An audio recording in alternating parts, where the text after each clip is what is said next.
Hello दोस्तों, मैं हूं असित कुमार तिर्की और आप देख रहे हैं आसान इंग्लिश चैनल। दोस्तों आज जो हम पढ़ने वाले हैं वो है बहुत ही आसान, बहुत ही इजी है। एक बार बस वीडियो देख लो, आप कभी नहीं भूलोगे लाइफ में, इतना आसान है। ठीक है, बहुत ही इजी है। और वो क्या है? फ्यूचर इंडेफिनिट टेंस, जिसको हिंदी में कहते हैं सामान्य भविष्यकाल।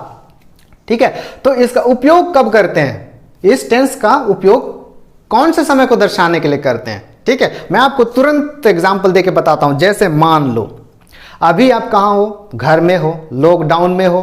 सरकार बोल रहा है, पुलिस लोग बोल रहे हैं कि आप घर में रहो, सेफ रहोगे, नहीं तो कोरोना वायरस हो जाएगा और आपकी जान खतरे में हो जाएगी। ठीक है, ये बोला जा रहा है, लेकिन हमें तो क्या करना है? घूमना है। तो हम क्या कहते हैं? हम जाएंगे। कहां जाएंगे? घूमने। बिना घूमे तो हम रह ही नहीं सकते। ठीक है, तो इसी जाएंगे, जाऊंगा, जाऊंगी, बस यही समय को तो बताने के लिए हम क्या का उपयोग करते हैं? सामान्य भविष्यकाल या फिर फ्यूचर इंडेफिनिट टेंस का उपयोग करते हैं। तो मैं तुरंत बता देता हूं, मैक्सिमम 10 से 15 मिनट लगेगा। ठीक है, ये टेंस आपको अभी के अभी वीडियो खत्म होते तक आपके पूरे डाउट्स क्लियर, ये टेंस आपको क्लियर करके देता हूं। ठीक है, इसका पहचान क्या होता है? अभी मैं जस्ट बता रहा था, पहचान क्या होता है? गा, गे, गी होता है। ठीक है, उसमें सहायक क्रिया कौन सा यूज होता है? शल और विल होता है। और ये शल और विल कौन कौन सा सब्जेक्ट के साथ में यूज होता है ये मैं आपको बता देता हूं। आई और वी के साथ में सल का उपयोग करते हैं। ही, शी, इट, वी, यू, दे के साथ में विल का उपयोग करते हैं। ठीक है, लेकिन ये क्या है? पुराना यूज है। हम सभी के साथ में विल का उपयोग भी कर सकते हैं, जो कि अभी मॉडर्न इंग्लिश में फॉलो करते हैं। ठीक है, ये आई और वी के साथ में शल का उपयोग करते हैं, बाकी के साथ में विल का उपयोग करते हैं। ये पुराना यूज है, हम इसको यूज करेंगे तो भी ठीक है। हम अभी जो प्रेजेंट मॉडर्न इंग्लिश में जो यूज करते हैं वो करेंगे तो भी ठीक है। ठीक है, जैसे आपको अच्छा लगता है आप यूज कर लीजिएगा। जैसे मॉडर्न इंग्लिश में हम क्या यूज करते हैं? सभी सब्जेक्ट के साथ में हम क्या उपयोग करते हैं? विल का उपयोग कर देते हैं। या आपको याद करने में दिक्कत नहीं होगा, सभी के साथ में आप क्या यूज कर लीजिए? विल का उपयोग कर लीजिए और सेंटेंस बनाना चालू कर लीजिए। ठीक है, और उसको यूज करना शुरू कर दीजिए।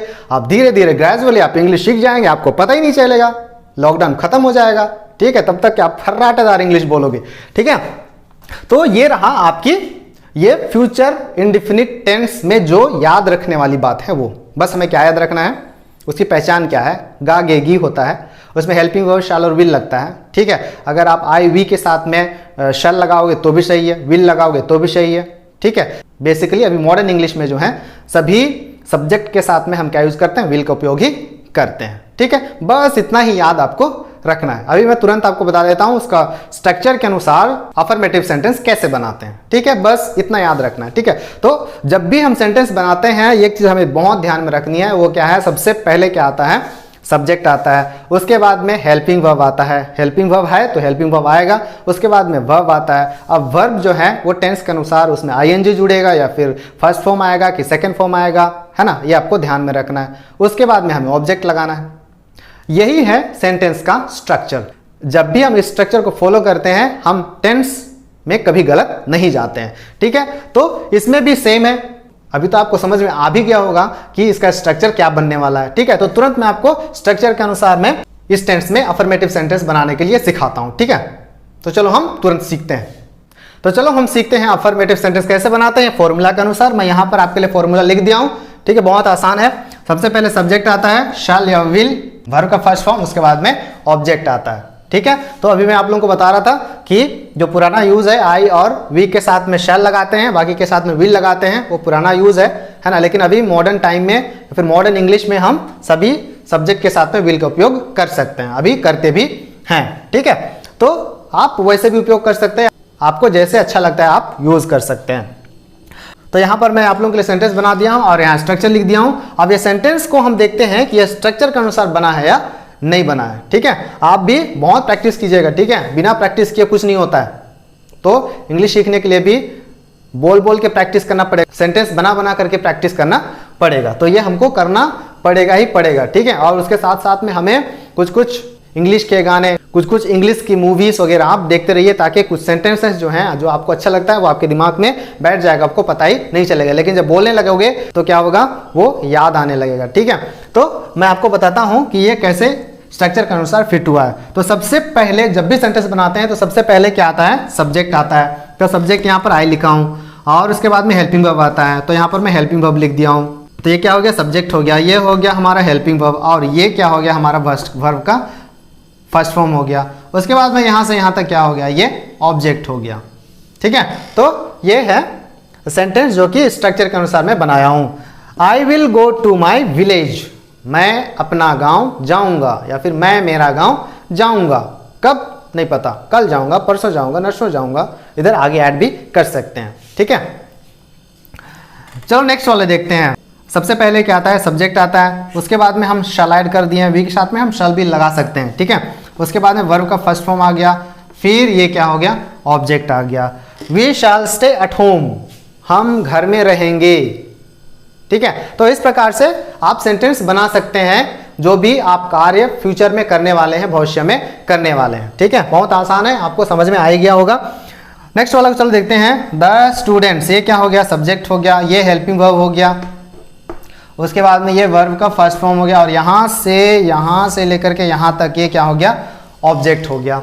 ठीक है, तो ये क्या बन गया, the students will go to school from the month of August. Okay, तो बच्चे अगस्त महीने से स्कूल जाएंगे।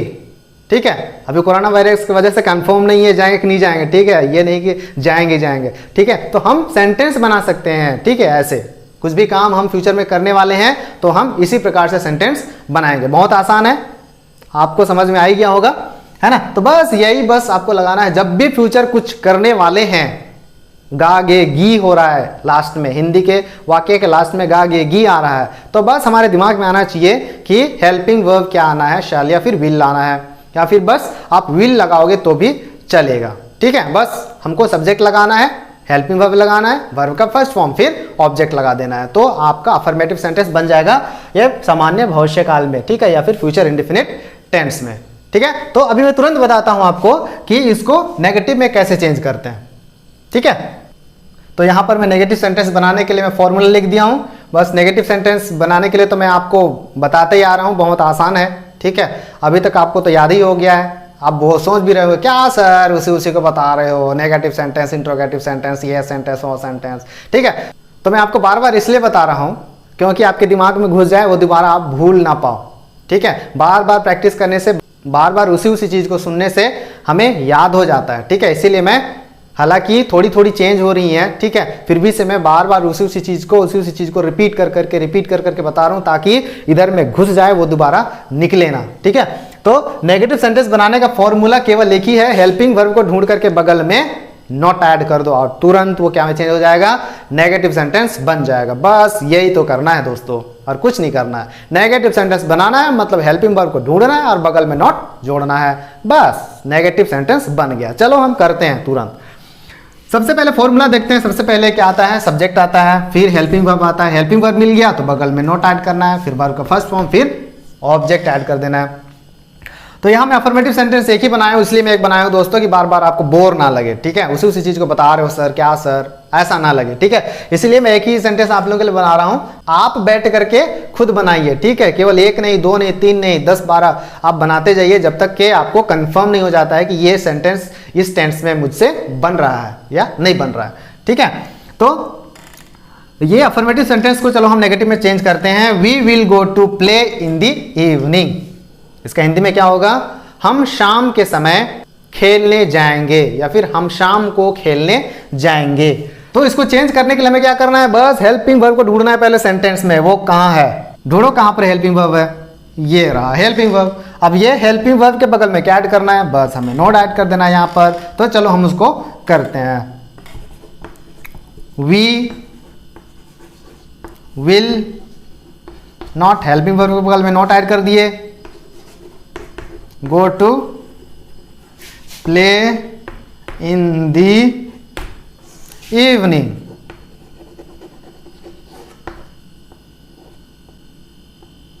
ये बन गया हमारा नेगेटिव सेंटेंस। आसान है ना दोस्तों, बस नेगेटिव बनाने के लिए हेल्पिंग वर्ब पे बगल नॉट लगा देना है तो नेगेटिव में चेंज हो जाएगा, बहुत इजी है।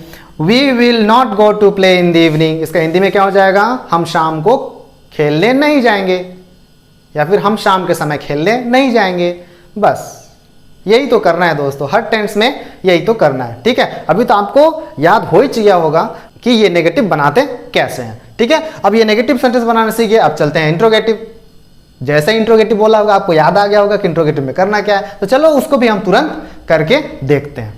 तो यहां मैं फॉर्मूला लिख दिया हूं इंट्रोगेटिव सेंटेंस कैसे बनाना है। ठीक है, तो फॉर्मूला देख लेते हैं। पहले फॉर्मूला क्या क्या चीज का लिखा हूं। सबसे पहले इंट्रोगेटिव सेंटेंस बनाने के लिए सीखेंगे। ठीक है, उसके बाद में इंट्रोगेटिव नेगेटिव साथ में बनाने के लिए सीखेंगे। उसके बाद में हम सीखेंगे कि इंट्रोगेटिव सेंटेंस जिसका हमें आंसर देना पड़ता है। ठीक है, यस या नो वाला नहीं, वो फर्स्ट वाला यस या नो वाला है। ठीक है, तो ये हम सीखेंगे। तो देखते हैं सबसे पहले इंट्रोगेटिव सेंटेंस बनाने के लिए फॉर्मूला क्या है जिसका आंसर यस या नो में हमें देना पड़ता है। तो तुरंत आपको याद आ गया होगा कि क्या करना पड़ता है उसमें, बस हमें हेल्पिंग वर्ब को वाक्य से उठा करके शुरू में लिख देना है। ठीक है, तो क्या बन जाएगा इंट्रोगेटिव सेंटेंस जिसका आंसर क्या आएगा, यस या फिर नो में आएगा। ठीक है, उसके बाद में सेकंड क्या है इंट्रोगेटिव नेगेटिव। उसमें क्या करना पड़ता है हमें, इंट्रोगेटिव सेंटेंस रहता है, उसके बाद में सब्जेक्ट के बाद हमें क्या करना पड़ता है, नॉट को जोड़ देना होता है, जैसे यहां पर।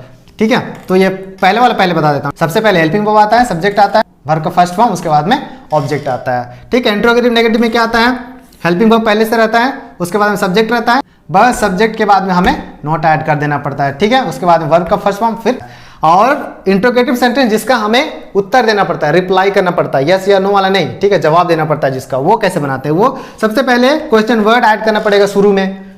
ठीक है, उसके बाद में शैल विल लगाना पड़ेगा, सब्जेक्ट लगाना पड़ेगा, उसके बाद में ऑब्जेक्ट लगाना पड़ेगा। ठीक है, तो ये वाला जो सेंटेंस बनाया हूं मैं अफर्मेटिव सेंटेंस में, उसको हम इन तीनों फॉर्मेट के अनुसार हम बनाने के लिए सीखेंगे। ठीक है, सबसे पहले यस या नो वाला इंट्रोगेटिव। ठीक है, इंट्रोगेटिव, तो उसके लिए क्या करना पड़ेगा हमें, बस हेल्पिंग वर्ब को ढूंढना है वाक्य से और शुरू में लिख देना है। चलो लिख देते हैं, तो बन जाएगा इंट्रोगेटिव सेंटेंस।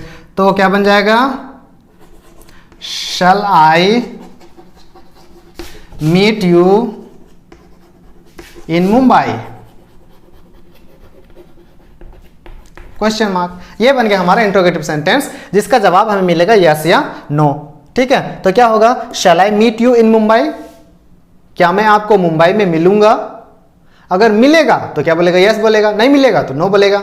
ठीक है, yes I shall meet you in Mumbai, मिलेगा तो, अगर नहीं मिलेगा तो क्या आएगा, नो, शुरू में क्या लगाना पड़ेगा, no, I shell, no I शैल, अब यहां शैल के बाद में हमें क्या लगाना पड़ेगा, no I shall not meet you in Mumbai.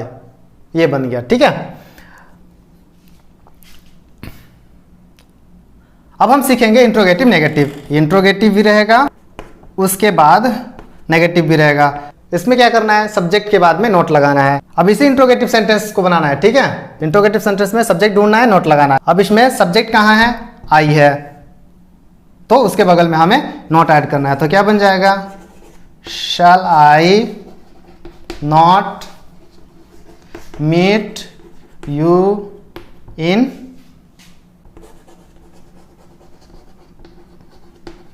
Mumbai. ठीक है, shall I not meet you in Mumbai, क्या मैं आपको मुंबई में नहीं मिलूंगा। ठीक है, ये बन गया इंट्रोगेटिव नेगेटिव सेंटेंस। अभी हम लास्ट वाला सीखते हैं कि वो इंट्रोगेटिव सेंटेंस जिसका हमें जवाब देना पड़ता है। तो उसके लिए सबसे पहले क्वेश्चन वर्ड लगाना पड़ेगा, फिर हेल्पिंग वर्ब लगाना पड़ेगा, सब्जेक्ट, फिर ऑब्जेक्ट है तो ऑब्जेक्ट लगाना पड़ेगा। ठीक है, तो चलो हम सीखते हैं नेक्स्ट इंट्रोगेटिव सेंटेंस बनाने के लिए जिसका हमें जवाब देना पड़ता है। ठीक है, तो उसमें क्या करना पड़ेगा, हमें सबसे पहले क्वेश्चन वर्ड ऐड करना पड़ेगा, फिर ये यस या नो टाइप वाला क्वेश्चन ही फॉलो होगा और उधर में अंत में आंसर को हमें रिमूव कर देना है। तो ये कैसे बनेगा, सबसे पहले इसको हम देखते हैं। I shall meet you in Mumbai, मैं तुम्हें मुंबई में मिलूंगा। ठीक है, तो कहां मिलेगा वो, मुंबई में। ठीक है, तो कहां के लिए क्या वर्ड यूज करना है हमें, वेयर। तो यहां सबसे पहले क्या आ जाएगा, वेयर, क्वेश्चन वर्ड आ गया, उसके बाद में हेल्पिंग वर्ब आ जाएगा। ठीक है, ये फिर ये सेम फॉलो होगा, बस यहां से नोट निकालना है।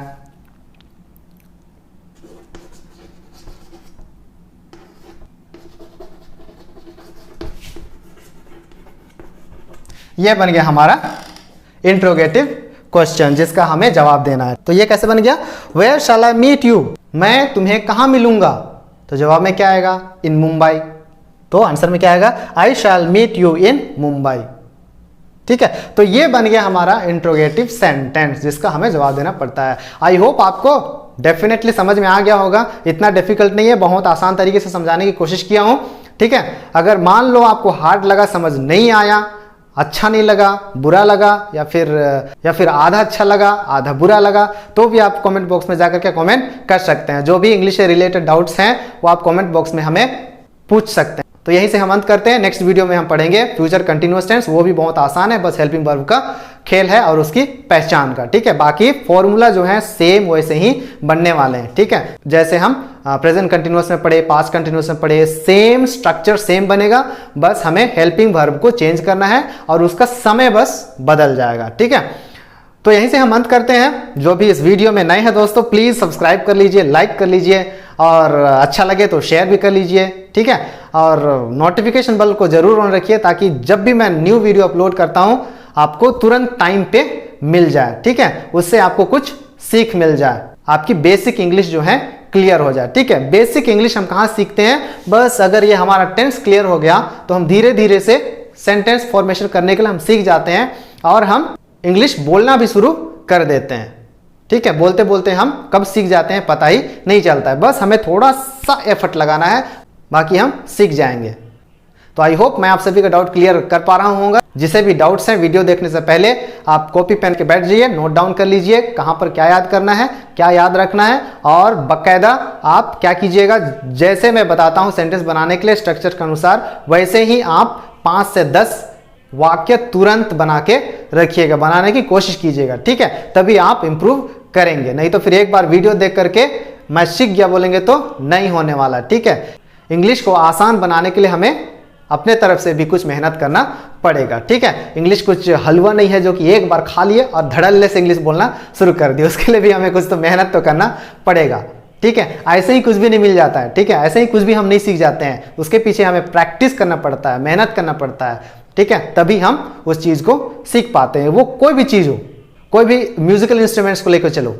अगर मान लो आपको गिटार सीखना है, एक बार आप गिटार का ट्यूटोरियल देख लिए, उसके बाद में हम तुरंत बजा लूंगा बोलोगे तो नहीं होने वाला है, उसको बार बार प्रैक्टिस करना पड़ेगा, तभी आप बजा पाओगे, ठीक है। उसी प्रकार से ये जो सेंटेंस बनाने के लिए आप सीख रहे हो, उसको आपको रोज दिन 5 से 10 सेंटेंस बना करके प्रैक्टिस करो, बाकायदा आप सीख जाओगे, डेफिनेटली आप सीख जाओगे, ठीक है। तो इतना आप अपने आप पे भरोसा कर लो कि लॉकडाउन के पहले हमें इंग्लिश बोलने के लिए, इंग्लिश सेंटेंसेस बनाने के लिए हमें सीख जाना है, ठीक है। तब तक के लिए goodbye, take care, be safe at home.